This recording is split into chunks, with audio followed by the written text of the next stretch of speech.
Hello everyone, welcome back. I'm so glad to be talking to you once again, and if you're new to the channel, thanks for watching. Hello, my name is Steve, and you know what? It's the fall. Summer's gone.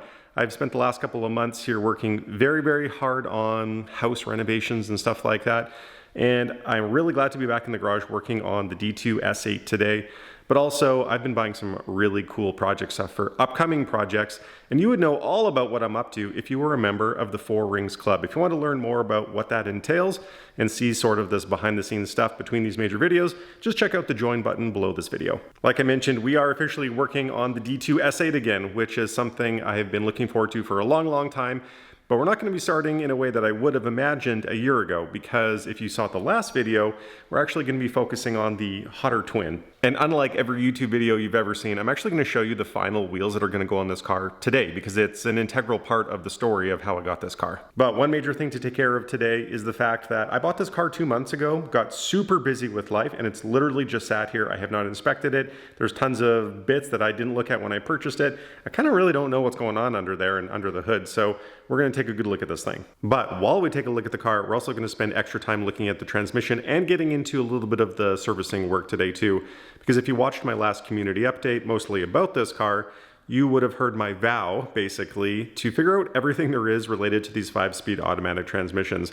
I think it's just a big knowledge gap in the community, and it's keeping way too many of these D2 S8s off the road and then into the scrap pile, because people just truly don't understand how to go about servicing and repairing these things. I'm gonna figure it out. But first, I need to tell you the story behind this car, because it meant a lot to the previous owner, who I got to know a little bit throughout the sales process.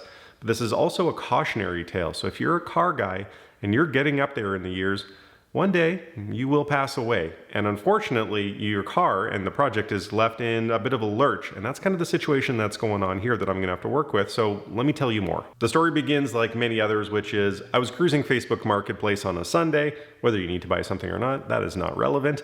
And I saw an ad pop up in the city I live in, Edmonton, Alberta, for an SQ8, but it looked exactly like my other D2, which was very intriguing, and the price was already pretty good. What got me super excited was not only the exterior color here is exactly the same as my other Ming Blue D2, but the interior is just like unicorn spec, which I'll show you a little bit later during the walk around. So I thought, worst case scenario, maybe I can snag a parts car here and move some things around and make one like super S8. We'll see what happens. I charmed the person who's talking to me on Facebook Marketplace as best as I can and secure a viewing about a day later.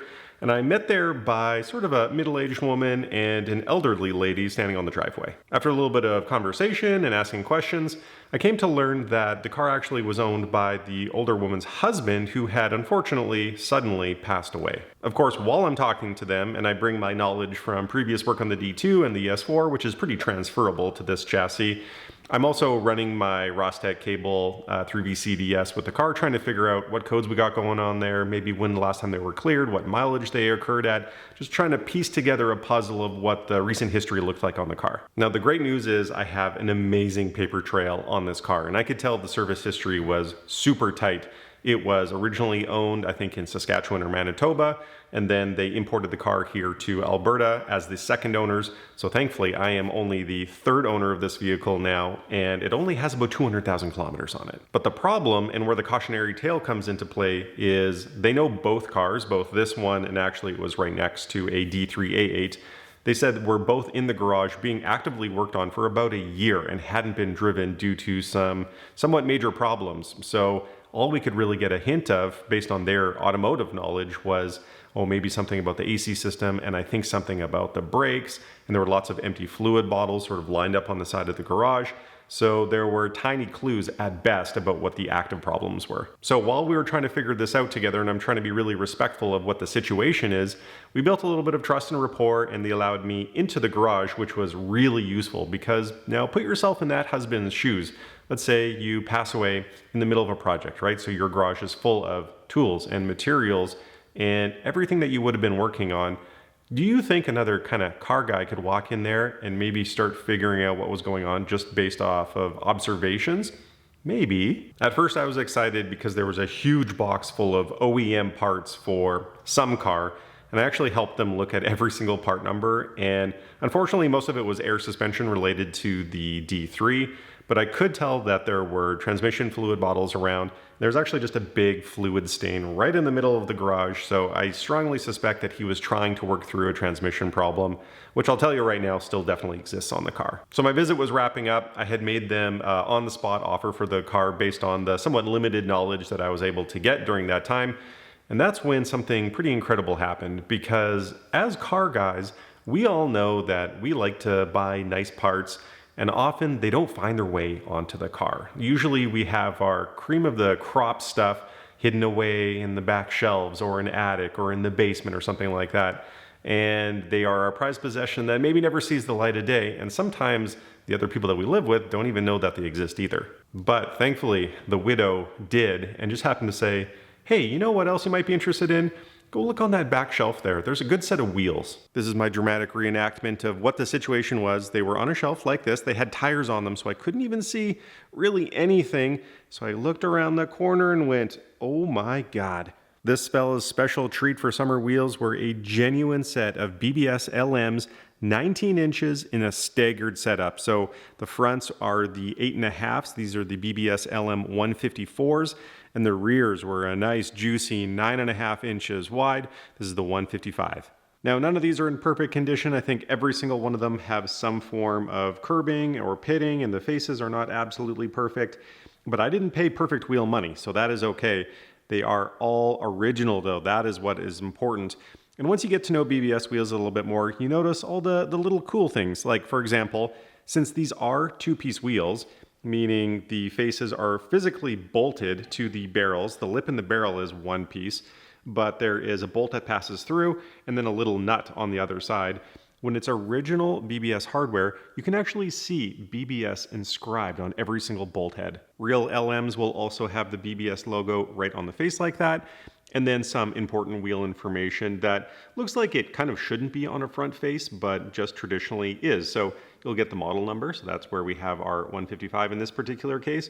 And then you're also going to see the wheel spec itself. Now, not all BBS wheels are made in Japan, but LMs are, and you should be able to see that on the outside of the barrel in the stamping. Another thing to know about BBS wheels is that typically they'll manufacture the inside bore the same size, and then it's up to you to get the correct sized PFS ring, which is this aluminum metal spacer on the inside, to fit the exact hub bore of what your particular car is. Another easy thing to look for on the inside of the barrel of a genuine article is this sticker right here, specifically on the LMs, manufactured in Japan under BBS Germany license. So you can imagine how excited I was when I was looking for those little indicators on the wheels to know that they're genuine that I just showed you. And I decided to very quickly revise my offer. I changed the first digit up by a couple of numbers, and we put together a package deal. Now, of course, I had to see what it would look like on the car. So before I took the tires off the wheels, I put them on. I only have this one sort of bad picture, but you can tell it's gonna look pretty gangster. I'm really liking the look of that silver with the chrome trim and the chrome mirrors. It looks really good. Now, unfortunately, I have a very first world problem here, which is as amazing as those 19s look, a 20-inch wheel really does look the part on the D2 chassis just because of the size of the wheel wells and the size of the car and sort of the image of luxuriousness. 20 inches look really, really good. But I'm not about to sell these 19s. I mean, I got an incredible deal and they look fantastic. So I have choices to make, and maybe I'll throw it to you to give me an opinion in the comment section, what you think. But there's sort of two roads here. There's one, just get a big meaty tire, which I don't mind, right? So we'll fill up the wheel well with a high ratio sidewall tire, or you can ball out and go custom and effectively upsize. So you would do a conversion from a 2-piece wheel to a 3-piece wheel while stepping up a 19-inch face to a 20-inch wheel. So what you do is take the 19-inch faces off of the wheel. You would probably sell the barrels as they are right now, and then custom size lips and barrels so that they perfectly fit the offset requirements of the car. But then also the lips and barrels have a little step inside of them so that you are actually able to mount a 20-inch tire to the outside of the rim. So you get to keep your faces, save some amount of money, and get a fully custom wheel that perfectly fits the size of your wheel well to your requirements. Let's get into it though. Let's take a look at the exterior, interior, engine bay, and do a little comparison, because keep in mind these cars are essentially identical. They are both 2001 Audi S8s, and they are in Ming blue exterior. I know on camera, Ming blue comes across as almost black, but it's not. And once you get this all washed up and the dust off, you'll really see that extra bit of sort of like dark blue come through. but it is a great color, although pretty common too. Starting at the front here, we've got a little bit of the bumper protruding a bit. We'll kind of look into what's going on there. Paint is in generally good condition. There's kind of scratches everywhere, although I will say it's in better overall condition, exterior and interior actually, than the other car. Although in the right light, yeah, there it is. I've already noticed there's a nice little dent in the back door here. You can sort of see the crease right there on camera. Don't love that, but nothing too much bigger than that on the outside of the car I've found so far. One really common thing I've found on these cars that isn't so bad on this one, but still present, is exactly what you see here. I don't know if it's corrosion kind of building from underneath, but you get this bubbling effect on the trim, kind of cheapens the look of the exterior. Speaking of which, I've noticed that these little triangles are almost always roached. This one looks really good, but the one on the passenger side in the rear is trashed and it looks like someone just painted this over. Literally, it kind of looks like somebody paintbrushed this on. If I wasn't using the old chassis as a bit of a shelf, I would show you that it does have the solar sunroof. And kind of unfortunately, because lack of cool factor, the new one doesn't. Super duper allegedly, you cannot take a solar sunroof and put it in a non-solar sunroof car. I guess the dimensions are slightly different and it physically does not fit. I'm not about to give it a go just to try. That's a lot of work. But if you're watching this and you know the answer for a fact, please do let us know, because if it is possible, I might consider it. It'd be pretty cool. The hood is propped open, so don't worry. It's not like there was an accident that can't make the hood close right now. But there was a front end incident, I can tell, because the bottom part of the hood here, unfortunately, is fully creased, and I don't see that being repaired very easily. And then on the corresponding side, at about the same height, unfortunately, the S8 badge got popped out. Oh no! And there's more creasing damage right here. And you can tell things just don't quite fit as they used to. There's some rubbing on the inside, and it looks like part of that accident also scratched up the bumper in ways that can be repaired. I'd say it's not a huge deal. It wasn't until I took off the custom front plate that came with this car that I realized that there are different versions of front bumpers of this car. Not in terms of the lower valence that is standard for the S8s, but they have different inserts specifically right here for plates or non-plate holders. And the other car actually doesn't have one. So I'm going to swap it over because I think not having a plate up here looks way cleaner and you get to see more of that custom S8 lower grille. Now, although I think it is pretty cool just as a matter of what tech looked like back in early 2000s, there is a GPS sensor on the top of the trunk on my old car here, and that is not the case on the new car. And I don't mind that at all. So I don't know if it was just a feature that this car was not opted into, but at least visually speaking, a trunk without that looks much nicer. But now we got to go interior for interior on new car versus old car. They're going to look the same, but they're different in important ways.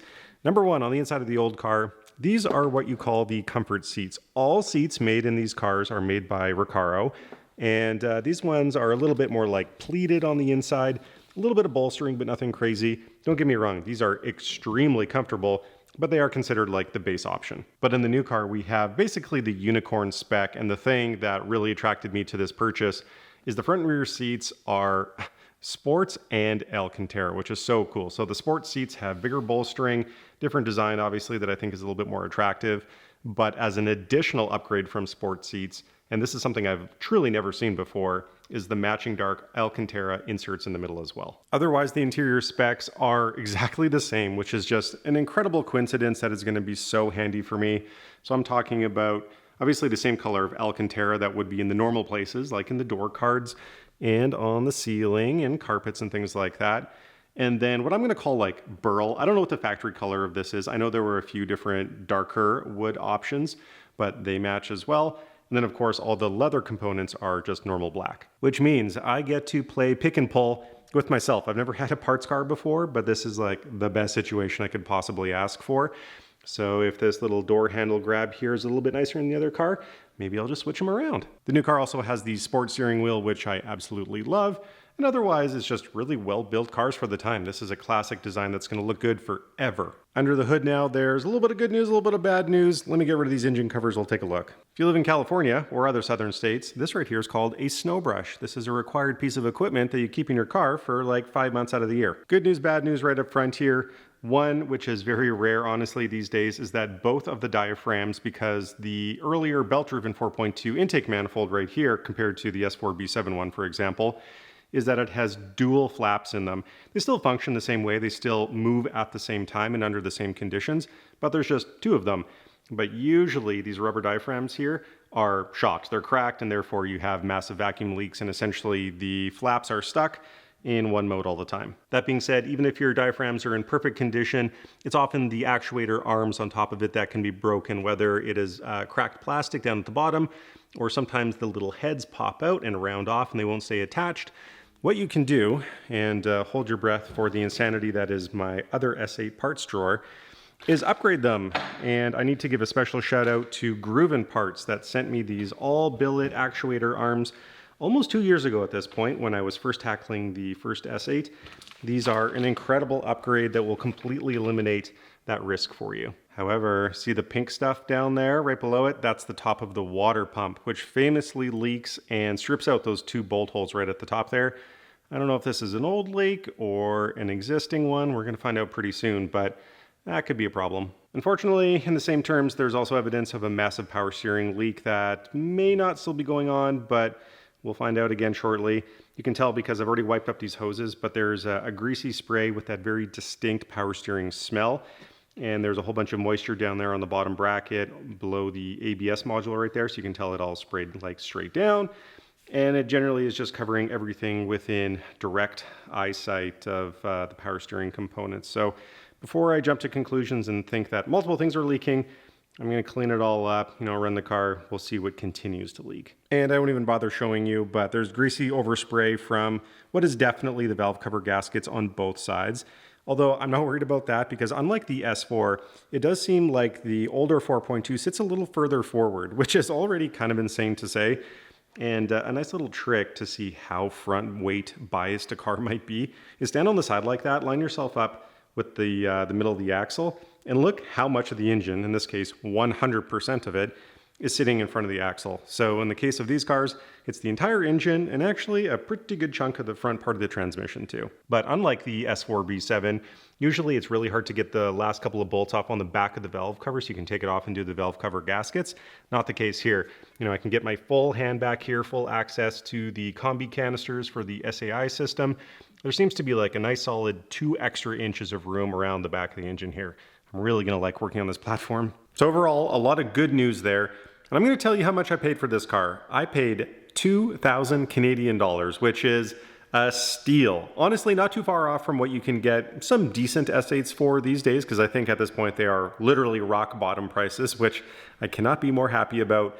But this one was especially cheap because it can't really drive. And I found that out during my first test drive, which did not drive anywhere whatsoever. So the car was running, I was in park, foot was on the brake, changed it out of park into drive, took the foot off of the brake, naturally just waiting for it to sort of just start rolling forward under its own power, did not roll forward. So cautiously, I gave it a little bit of gas, did not move forward. Kind of gave it a good stab of the gas, ready to like catch myself if it lurched forward, did not move. So it would not drive forward under its own power at all. Additionally, in my code scan of the car while I was there, I found a somewhat concerning code value of malfunction for incorrect gear ratio, which can be an indication all the way from small electrical problem to the entire transmission is shot. However, I got the car four-wheel towed here, and when the dollies were being taken off, I started the car and did the exact same thing, gave it a little bit of gas, and it actually did move forward without really any major hesitation. So I could be on the brink of catastrophic failure right now, where I could recover it, maybe with some servicing. That's what we're gonna find out. You may have noticed though, this big blue table, this is a transmission teardown table. Yeah, I'm not super optimistic that we're going to be able to fix this transmission with the transmission still in the car, so I made a proactive purchase. So to wrap up the purchase story here, what's really important is that although it was the car guy maintaining the car, it wasn't actually his car, it was the wife's car. She was the one driving around town in this ballin' D2, which is just kind of cool to think about. But it also means that it meant a lot to her, and it represented more than just a vehicle. It was obviously a passion of her husband's, who had now passed away, and she was really making sure that whoever purchased the car was going to bring it back up to driving condition and truly enjoy it like he did. To the extent that, without me prompting it, she asked if once I got this thing running, if I could bring it back and take her for one last ride to sort of relive that memory that she had for many, many years in this car. So that is the official new mission here. We are not going to go overboard right away like I did with the last car and start pulling the engine out, even though I'm sure it could use some very similar work. No, what I want to do is the least amount of work. I'm going to really have to hold myself back here to make sure that the car can drive and function and ultimately get insured and registered as well. So other than fulfilling that promise to her and in a way her husband's legacy, I need to make sure I get this thing on the road for a winter car. You know, it's September right now and not early in September. And of the 3 vehicles that partially you do and do not know about, none of them are ready for winter driving. So I want to get this thing on the road pretty quick here. Also, having these 2 cars now open up a whole host of possibilities for me. And here's the game plan, I think. Number 1, get the new S8 driving as an automatic car, nice and reliable daily driver. Number 2, get back to the components that came out of the original S8. So back to the engine build and back to working on the 6-speed swap, essentially. Starting with, most importantly, building up the 01E manual transmission. Then, when the time is right, I'll do a hot swap. So really quickly pull everything out of the new car, put in the freshly built everything, and then take essentially the leftovers, which I'll say are still really, really good parts. Keep in mind, this new car has about 100,000 kilometers less than the old car, so it's going to inherit a healthy everything, basically, from the other car, including a fully rebuilt automatic transmission. And then maybe I'll pick a couple of parts off of the older car to make the new one sort of like the best of the best, but still leave myself with a very good functional older S8 that I can still basically sell off to, hopefully, one of you. Okay, I get it, lots of talking. Let's get this car up in the air for the first time and see what's going on under there.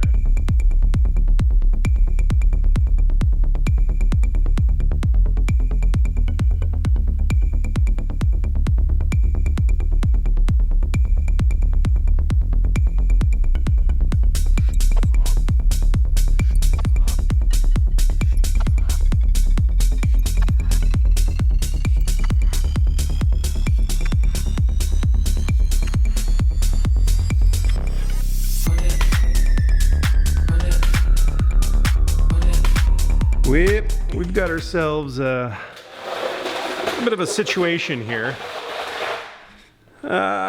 Most of the skid plate is covered in some kind of fluid. We definitely have an active coolant leak, which is always fun, because if you have a coolant leak when the system isn't even warm and pressurized, well, you definitely have problems. And we've got a very nice, fresh, wet something right here. Looks like oil. And then I think this is all just the power steering fluid that's sprayed everywhere. I didn't even make it to the middle part of the car yet. I found my first major problem. And if I'll be honest, I kind of saw this coming because when I took off the wheel, the inside of the wheel was just covered in essentially the same thing you see here, which is grease from the torn CV boot right here, which has been slung around everywhere and then coated in everything that sprays up off of a road. This is a special type of pain in the ass because you really can't repair a boot with it on the car, which means I'm going to have to take all of this apart, pull out the axle, and just repair that boot. Well, here's our active coolant leak right here. Obviously, this isn't the source, but when you see a fresh drip of coolant coming down, you know it's pretty active. And notice every single bolt head in this area has been crusted up with this pink coolant, which means this has been happening a long, long time. Now, we know from the other 4.2 platforms, and of course me tearing apart the other S8 block, is that there is an older style of the oil cooler that is in the same place as the chain-driven 4.2. So basically it's right above the alternator here, except that this one has even more seals in it, and I can't remember how bad it is to get to, but I'm guessing that's the source. Right nearby, obviously, we have all of this oil sweat right here. I don't know what that is yet. I don't know if that's the pan. I kind of guess not, because I can also see this hose up here, or I should say the electrical harness for the alternator is also caked up. So who knows, that could have been oil that's migrated down from also the oil cooler, or maybe even the valve gaskets, because they tend to just seep downwards over time. Could be a front main, who knows. Now we're over on the front driver's side, and where to begin with the power steering leaks here? I think it's right below the reservoir. I see a little puddle hanging down on that part of a harness right there, which is just sort of like an indication that it's coming from straight above it. But realistically, the bottom of the motor mount is also extremely wet, and I just wiped up the bottom of the AC compressor as well. So it is flinging around. We'll figure out what probably the loose hose is in that situation. In today's win category, and I'll take it anywhere I can get it. Oh, actually, I just realized this fender is taped up from the bottom. That's interesting. There must have been a contact right here, and this has all been taped across both ways. Cool. Anyways, I was about to say the brake lines have been replaced with ECS tuning, stainless braided lines, which is, sure, great, little win. I've shimmied on down. This is where the transmission meets the back of the engine block. You can probably see that big oil drop right there. There's some over on the other side. Basically, this is almost guaranteed to be a failing rear main seal as well, which is not great on these cars because it's not just a seal, it's actually integrated right into a plate, and I'm pretty sure those are no longer available. Now, of course, we are under the transmission. Again, I know I can barely get it all in one view here, but it is soaked everywhere, which is not good, because if it was only on the driver's side over here, which of course it is, it's more than likely just the connections that fail. There's two little O-rings where the two cooling lines that come in, because these cars with the automatic transmissions have a separate part of an oil cooler built up into the front radiator, and it feeds fluid back and forth. That is pretty common to leak, so I'm not surprised about that. But the fact that this whole pan is wet gives me an idea that, well, I guess the entire pan is leaking. So I also went ahead and just pulled all the codes. Sorry, I'm just showing you right on my computer screen. No fancy editing here. I've already cleared all the DTCs because we're going to start the car here in a second and see what comes back. But this is not really new. I already did this when I purchased the car. But we've got probably a vacuum leak here, 5 faults found on the engine, SAI system bank 1 and 2, and an evap control system, so that could easily be a result of a vacuum leak on one of those kind of like central circuits that provides vacuum to a lot of stuff. This is a cute one. Check TCM for errors too. Not totally sure what that is. And then this is probably just from a low battery, so whatever. Nothing on the brakes, which is fantastic. The HVAC system, good. Airbags, good. Instruments, low power, ignoring that one. Central locks, probably also related to a dead battery. Also, these interior monitor theft warning one, probably also battery was dead, started the car, maybe like jumped it, and the security system got tripped. Headlights are good, which means the little level sensors are probably okay. Radio, who cares? Auto trans, here's the big one. Gear ratio monitoring, incorrect gear ratio. That's going to be the big one to troubleshoot here. It's time to be brave and simply start the car, let it run for a couple of minutes, let the fluids warm up, and see what gets shoved out in mass quantity while I'm laying under the car, and maybe we can get an idea of where those leaks are really coming from.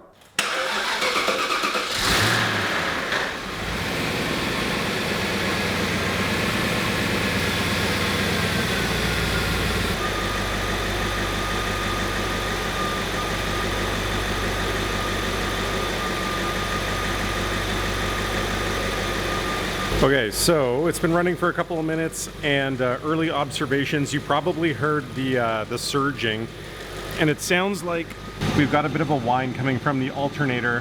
Have a listen to this.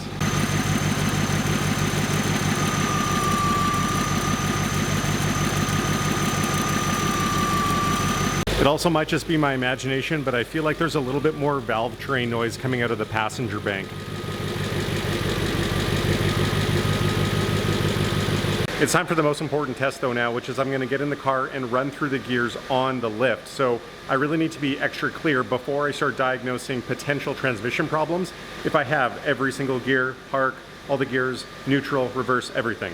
Okay, I'm in park. That wheel is spinning because of all-wheel drive and the fact that we're up in the air. Let's see if we have reverse.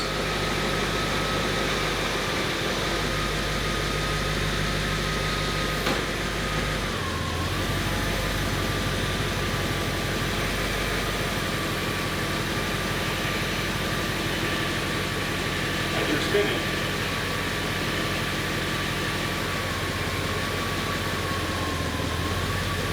Go for neutral.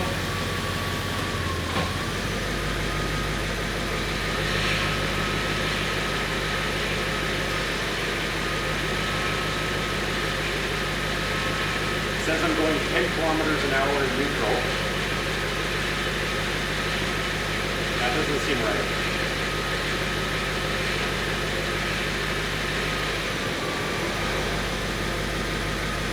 I'm going to go for drive.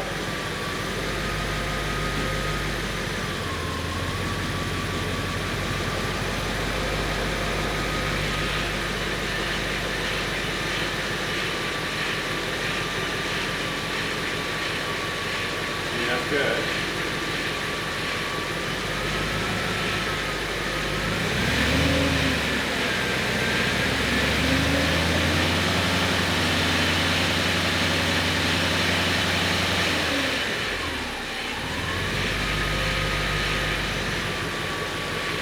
too scared to go fast and drive to make it upshift.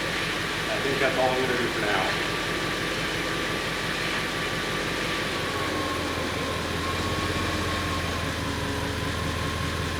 I'm going to go down into second.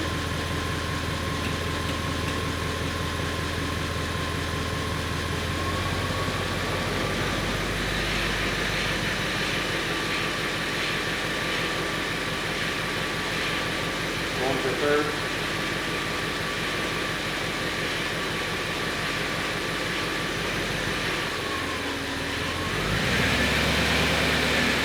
Going for fourth.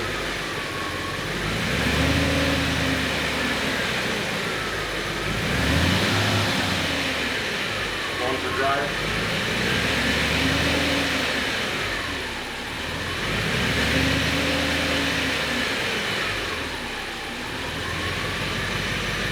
The gear indicator's been good every time. I'm going to go back up, neutral, reverse, park.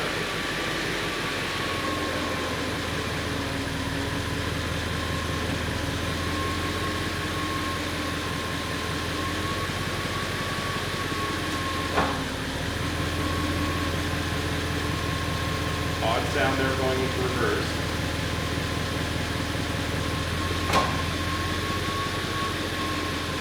Louder, weird sound going into park.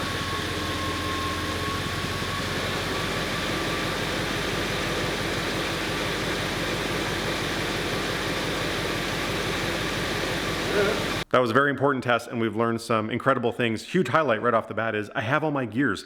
I wasn't totally sure what to expect there because of my experience when I bought the car, but you saw it. I went up and down the tree, and I have all the gears. Wheels are moving in the right direction, save for what happened there with neutral. It does appear that I'm getting engine power to all wheels in neutral, which I don't think is supposed to be happening. But, you know, we're certainly not at the point where the transmission has to be dropped out for a full rebuild, because that would be the case when you saw like no drive or don't have reverse whatsoever, and, you know, huge problems with the clutch baskets at that point. No, I think we're going to get away with just short of that here.